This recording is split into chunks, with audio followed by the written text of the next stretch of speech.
On this week's 2-minute tip, the easiest and most effective way to fertilize your garden. So this right here is what we call our EZ-FLO Fertilizer Injector.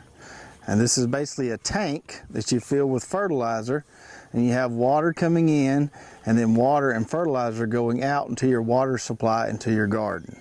So this right here is going to let you fertilize your garden while you're doing something else. Like the old rotisserie oven guy used to say, you just set it and forget it. You basically just fill up the tank, turn it on, and let it run till it's out of fertilizer. Now these fertilizer injectors are going to work with any water-soluble fertilizer. My preference is to use our 20-20-20. It really works well through there, and the fertilizer is blue and you can see it coming through the line. So my garden is about 5,000 square feet. So what I'll do is I'll take this container right here, which is 2 quarts, and I'll fill it about halfway with that dry 20-20-20. And then I'll pour water in here and dissolve that, and then pour that dissolved mixture into the tank.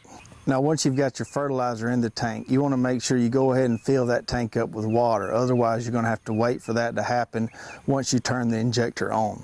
The injector itself has 4 different speed settings on how fast you want to apply the fertilizer, but I always just put it on the fast setting.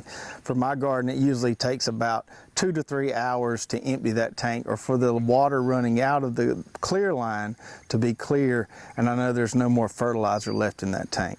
Now when you're done fertilizing for that day, whether you have used all that fertilizer in the tank or not, it's a good idea to go ahead and empty out that tank.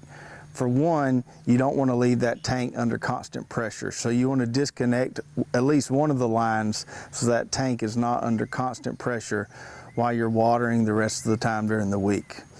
Secondly, you want to empty that tank because it can get some algal buildup in there, which will eventually clog some of your lines. So make sure you empty that tank and clean it out so that you don't get that buildup, and you keep the lines clean and clear for future use.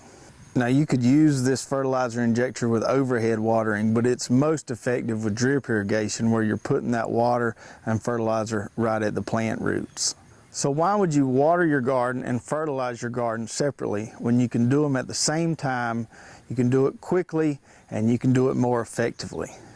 If you're interested in one of these fertilizer injectors, I'll put a link in the description below and you can go check those out. I hope you enjoyed this week's 2-minute tip. We'll see you next week.